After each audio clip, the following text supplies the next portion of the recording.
a bow. So, I'll make it close, you can see. Your hands are going to be a little bit smaller than mine. But you see you kind of want the setup to be the wrist a little bit higher than the hand. You know, not unhealthy, but just as relaxed as you can keep it. And the strength is going to come just from the form of everything like that. And so when you have these fingers hang down here, then you see how the second finger touches kind of right here at the base. And the third finger goes there. Everything just kind of naturally falls into its spot, and the pinky can come to where this little dot is here. And then you just bring the thumb in to hold it there. And that's a really strong hold, but you don't have to clench your fist too hard or anything like that. So this doesn't need to be all the way out here, it can be a little bit more relaxed. So it's just upside down and lay a little bit more flat. Now let the fingers just lay flat like this for a second. So a little bit more like that.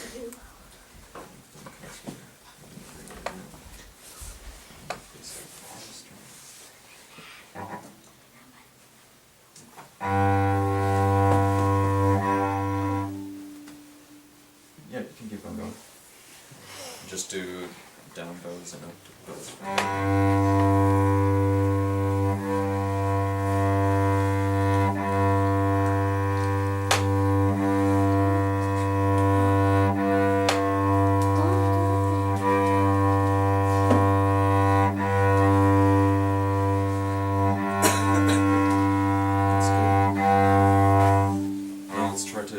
Just do a down bow and an up bow on each string. So start with the top string and start all the way from the frog. And just do a down bow and an up bow and then switch to the D string. Now go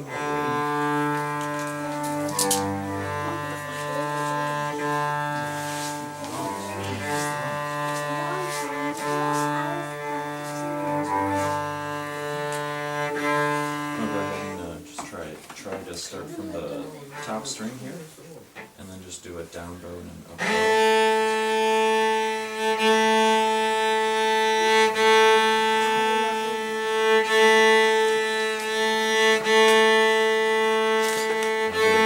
Obviously, my bow is a little bit, long for your setup, so you'd usually be using a shorter bow, which is good.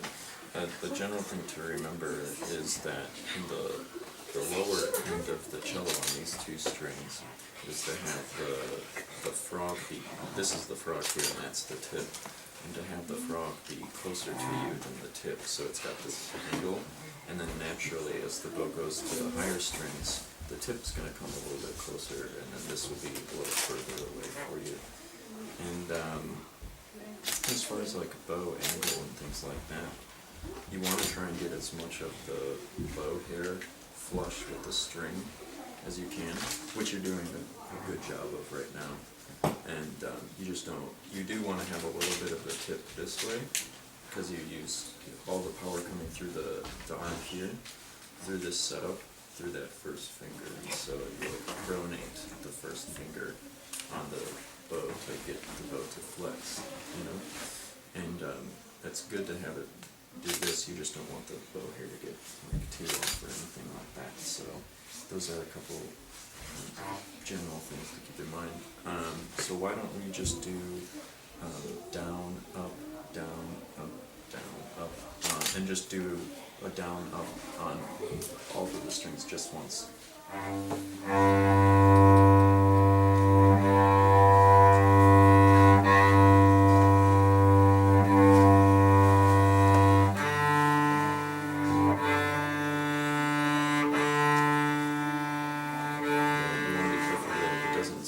Slide too far this way too. I'm going to keep it right in the middle there.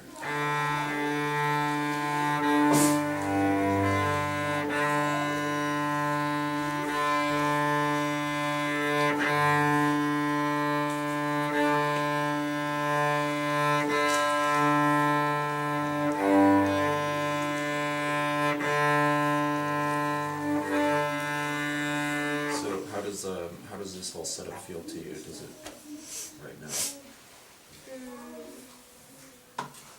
Do you feel mostly relaxed while you're bowing?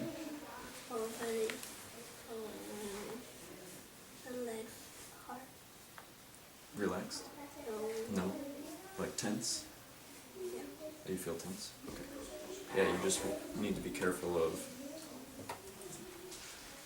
that setup is like that because it's a strong setup. If you let the thumb push the bow into this part of the hand, then you can leave this really relaxed, and it saves a lot from a lot of tension here. So no matter what, when you're playing, listen to this part of your arm a lot because you don't want to get tense. And as soon as you feel tension here, you should stop so that you can reset and make sure that it's relaxed as much as possible. You should be able to feel a lot of these muscles and things like that working too when you bow. And a lot of it is keeping the shoulder and this part of the arm up so that when you're doing the down and up bow, everything comes from higher above and then down through to the bow. So don't do this. That's, that would be bad. Have it come from above. And the trick is trying to keep a loose enough hold so that you stay healthy and relaxed. But not so loose that you drop the bow, right?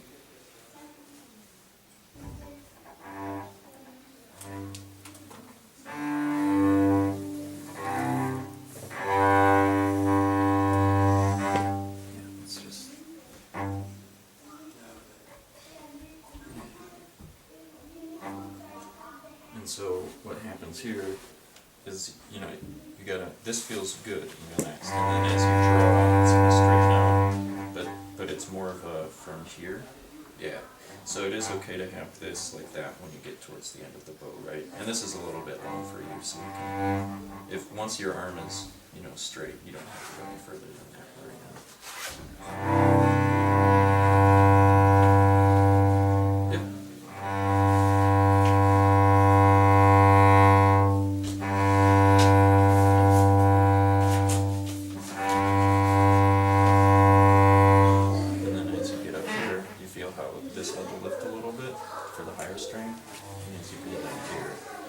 So just being aware of how that goes too. Oop, yeah, relax this.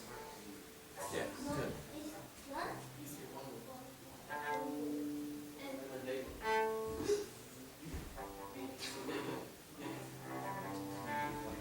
My teacher used to tell me that it was like an airplane.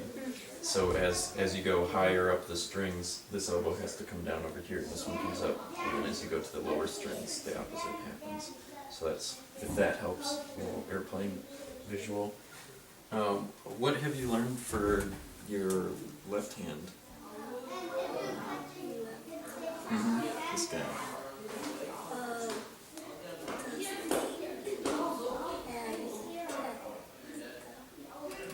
Cats.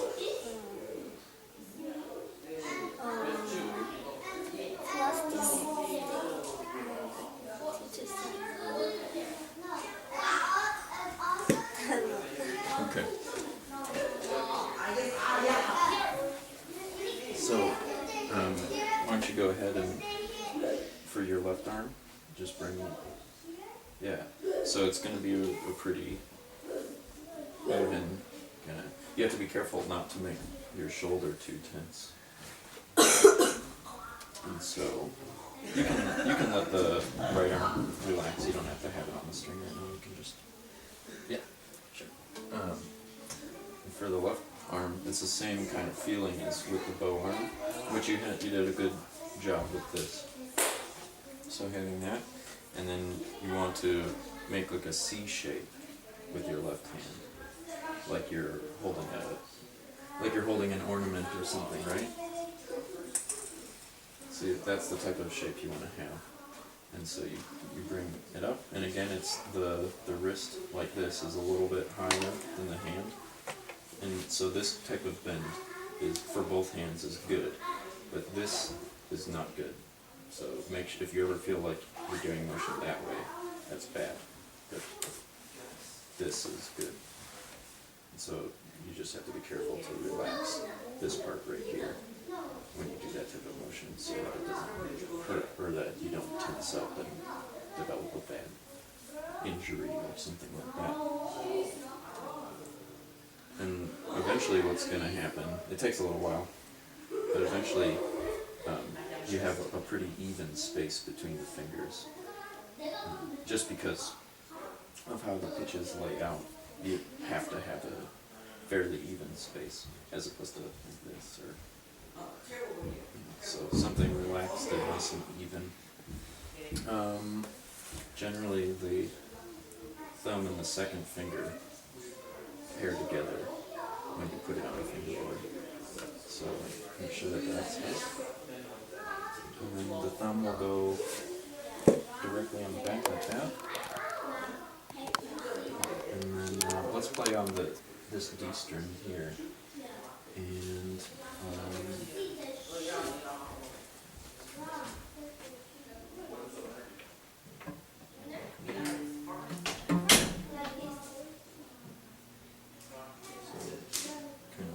press down with the finger on the second string there.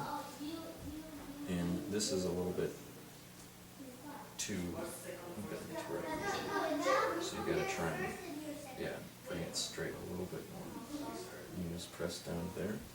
And you see kind of right in the middle of the finger there is where you press down. And it's a little bit of a different spot for each finger. So you kind of see how the first finger, it's a little bit more on the back of the finger behind the nail a little bit. And then the second finger. And the third finger. The fourth finger ends up being, just naturally, that's how the hand lays on the instrument, you see. But the important thing is for this low end of the instrument, is to make sure that the second and the thumb are always lined up, right? So yeah, it's going to be kind of right here, and then space them out a little bit. Yeah, and make sure not to let that buckle. You want to have nice and strong this way, right? Yeah. So why don't we just start with one finger for right now. I'll just show you real quick.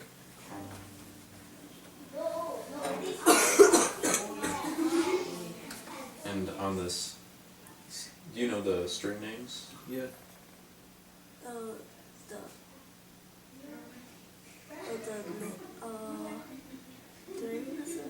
Like C, G, D, A. So we'll be on and it's 1, 2, 3, 4.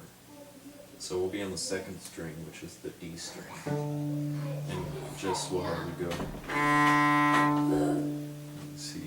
See how where the thumb rests here. We'll just go down low, and then we'll place the first finger down up here.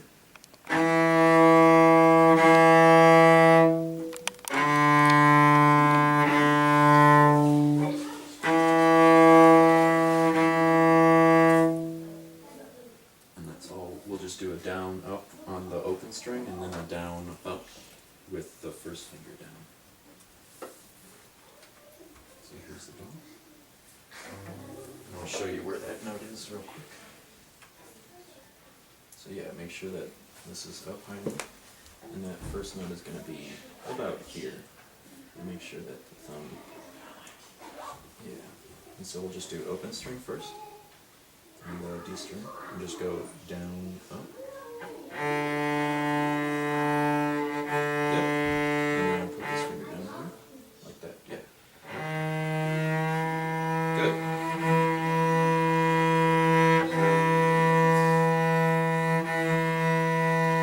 Now do the open string with this finger up, yep.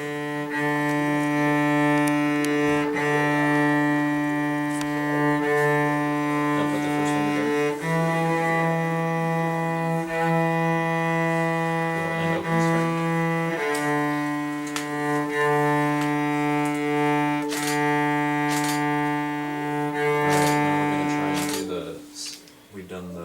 open, open. Do, do, ba, ba, boo, boo. Now let's try with the second finger now.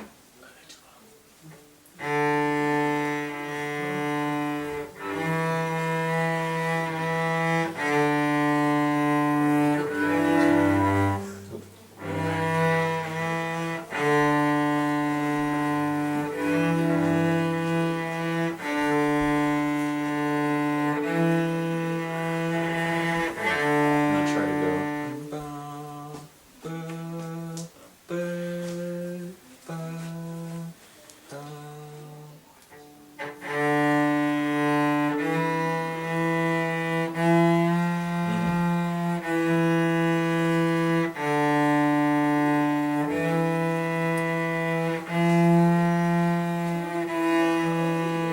Now can you do ba ba ba ba ba ba ba ba ba?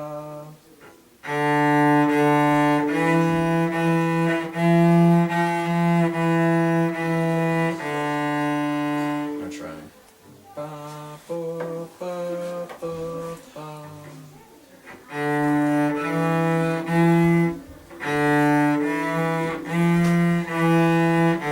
Now, you're sitting a little far back in your chair, and that's causing the elbow needs to be a little further up. So can you sit at the front of your chair as opposed to the back of the chair? Yeah, great.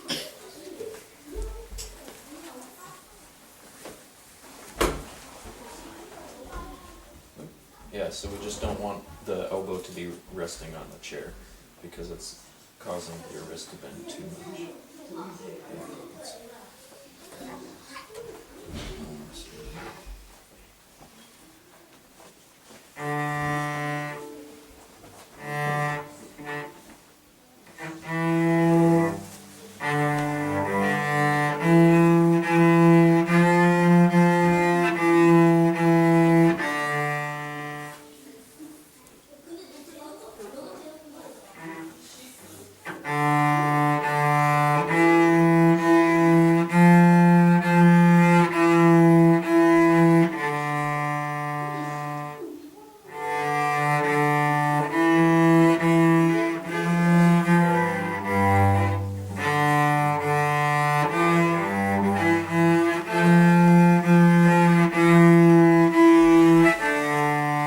And so this is still a really new thing for the left hand.